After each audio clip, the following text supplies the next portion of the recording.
I am the Nature Hacker, and this is your world. So today I'm going to talk about the new trending video, 3 Rules for Rulers. So, it's like, it's a play on the words, like rules for radicals, basically like how to usurp a government or how to, incite political change, things like that.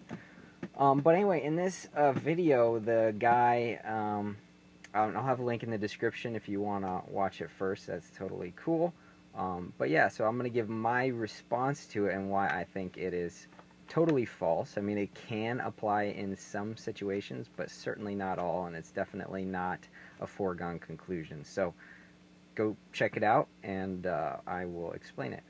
So basically what he's saying is that to gain power, you have to gain loyalty of what he calls keys. So basically people or groups that have power over the people. So like in our society today, it would be things like corporations, it would be things like big pharma, it would be things like, what else? Farmers, big farm, farmers and stuff. What else? Basically, when you look at the things that people require, like shelter, food, water, power, power companies, food providing companies, water providing companies, house building companies, but also things like religions, okay? Religions can do that in some societies more than others. So religions, corporations, armies, militaries, things like that. So, yeah, it's kind of, I don't want to call myself a constitutional scholar because I really don't think I am, but I compared to some other people, I guess I am a constitutional scholar, even with my minimal knowledge on it. But what this immediately made me think of, but anyway, so his thing is that this is always going to happen. People are always going to come to power. Even if you have a revolution, they're still going to, the revolutionaries are still going to have to appease these groups to be able to stay in power, etc., etc. So like let's say you want to have a revolution, but then it's like, okay, once revolution is done, then you have to appease the corporations that provide all the stuff to the people. So instead of caring about the people, you have to care about these, giant blocks or whatever, giant corporations, religions, armies, etc.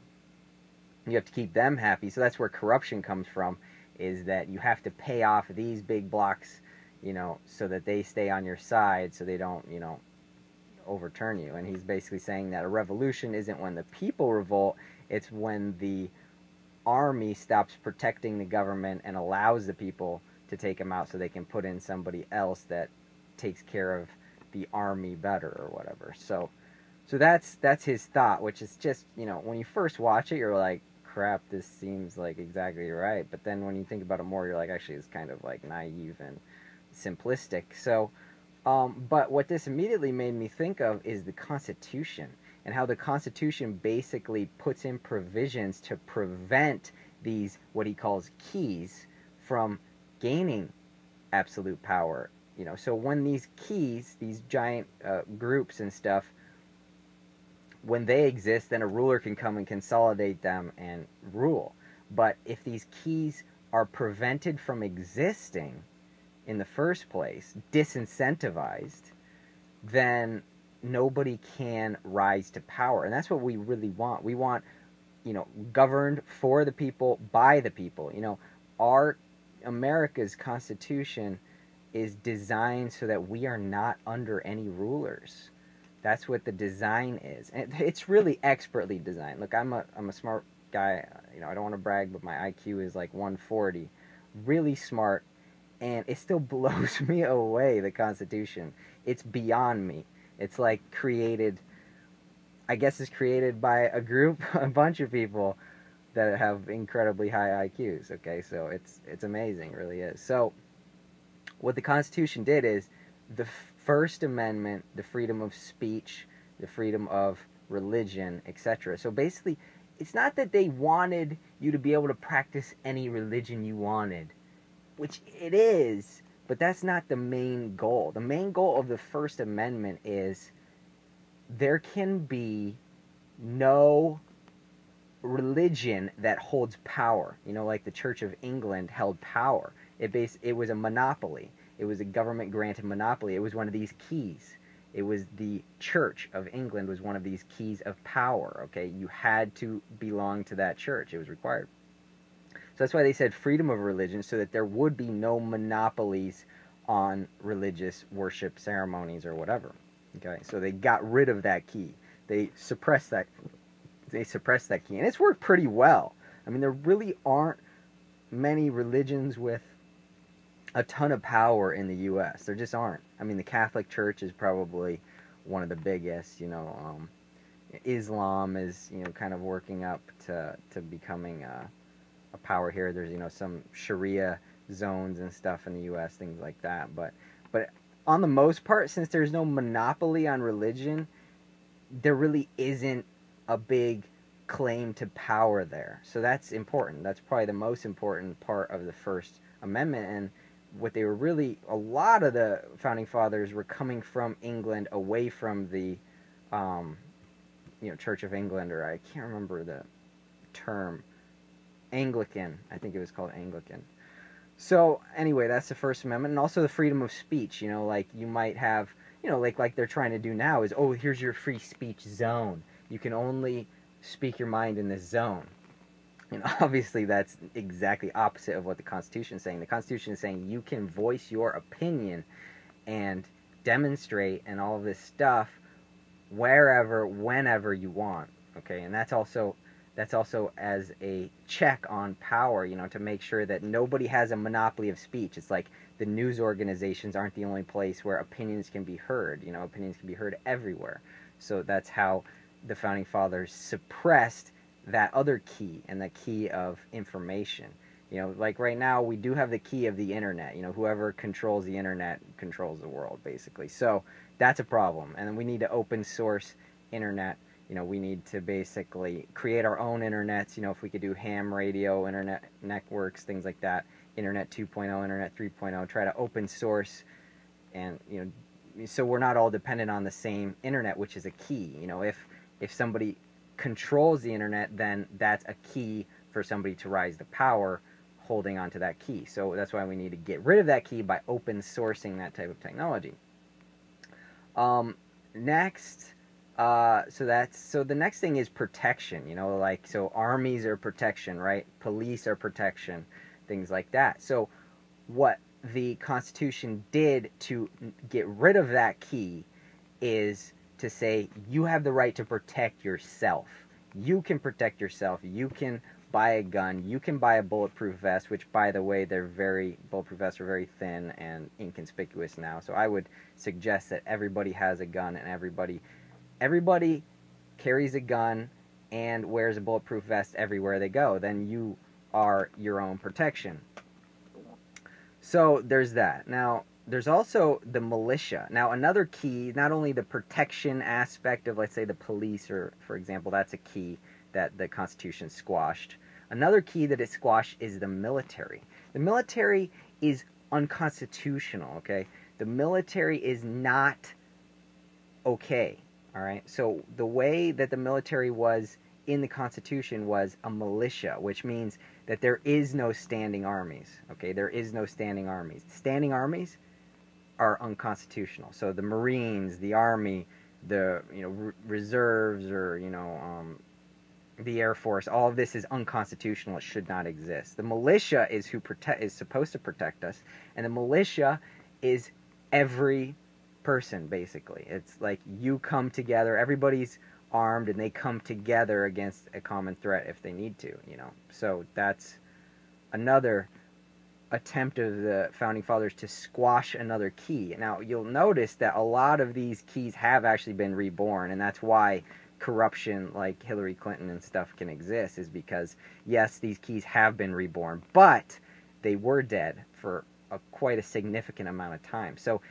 the rules for rulers video does not always apply. If you can crush the keys and keep them down, then you can have a truly free society without corruption and without really politics as well. So another one of these keys are corporations, obviously. And it may surprise you to learn that corporations are actually unconstitutional.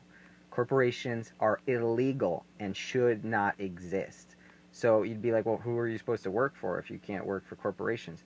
You're supposed to actually work for yourself. Yeah. Like sole proprietor, partnerships with other people. That's actually how commerce is supposed to work. That's how all the founding fathers were sole proprietors. You know, like Jefferson had a plantation or whatever. He grew his own food and his own herbs for medicine, things like that. I mean, that's what you're supposed to do. You're supposed to work for yourself.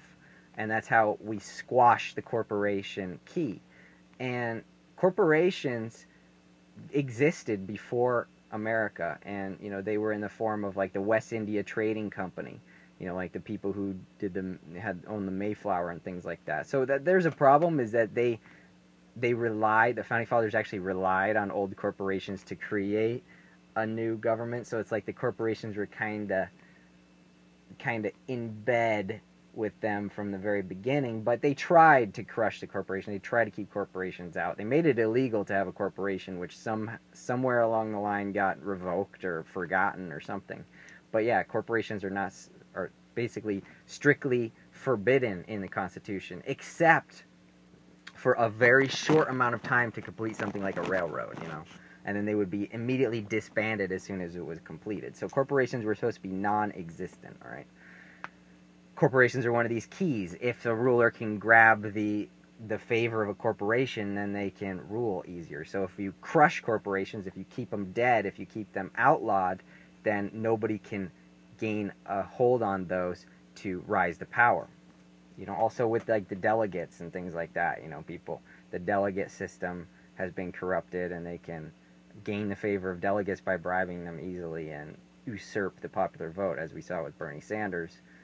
So, yeah, that's pretty much it, I guess. So the key here is that we don't need the keys. I mean, the keys are these management organizations. We don't need management organizations. The fallacy of his argument is that, you know, these management organizations have to exist, and they don't have to exist. You don't have to have corporations. You can work for yourself. You can grow medicinal herbs. You can grow food. You can mine minerals, or you know, extract them from the soil. Whatever you want to do, you can do it without a corporation. You know, you don't need the medical community. You can eat well and stay active and stay healthy. You know, you can use, you know, herbal products to help keep you healthy. You can use, you know, smart T3 mineralizing products to make so you never get cavities. If you're taking something like food grade diatomaceous earth every day, like a teaspoon of it, you'll never get like an infectious sickness. You'll never get a virus. It's just the basic biology of viruses and how they spread. So, you know, there's a lot of things that you can do so you're not reliant on these management groups. And if you're not relying on the management groups lose power, and rulers cannot use them to gain leverage over the population. So that's where we're at. I mean, this is the whole global, you know, Brexit thing, the Trump thing, and yeah, obviously I don't agree with Trump on a lot of things, and I'm very worried about Trump. I'm definitely not as worried about Trump as I am Hillary Clinton, but I still have significant worries about Trump and about things that he wants to do.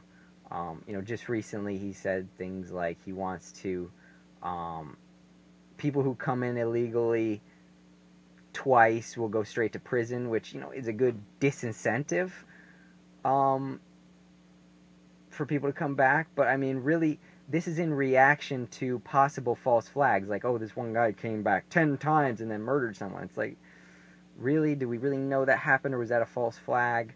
I mean, and even if it was real, I mean, that's just one case. Are we really going to put hundreds of millions of more people in prison just for one murder? I mean, definitely don't want any murders, but on the same token, it's like, I don't really think that's a proper response to it, you know. Or, you know, he had another thing of where he wants to get drugs to be approved faster. He wants to expedite the FDA drug approval process. Like, well, we really don't want any big pharma drugs coming out, and even if they do come out, you know, we want them to be as regulated as possible. I mean, these are drugs. These are not like natural compounds. These are drugs, and you know, they're gonna kill people.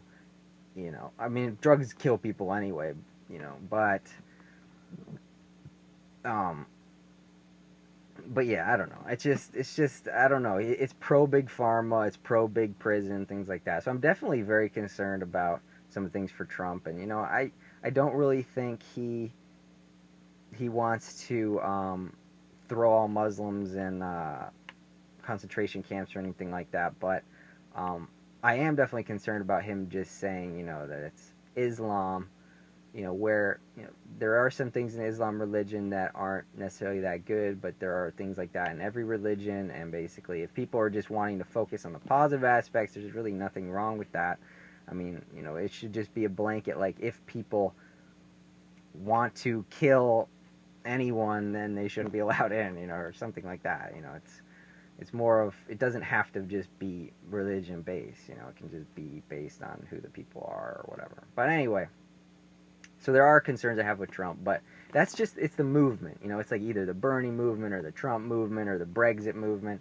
People are, now, because of the power of the internet, people are open sourcing these keys. It's like, wait a second, I don't need to go to the doctor because I learned this and I learned this and I know how to stay healthy now and I know how to do this and that.